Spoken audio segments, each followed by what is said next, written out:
হরে কৃষ্ণ, শুভ সন্ধ্যা সবাইকে।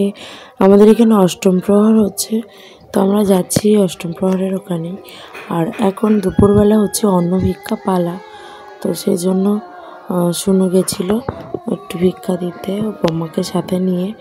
আর সবাই দেখো মাথায় থালা নিয়ে নিয়ে চাল টাল নিয়ে গেছে ভিক্ষা দেওয়ার জন্য।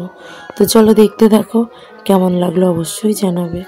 তো চলো ভিডিওটা দেখতে থাকো।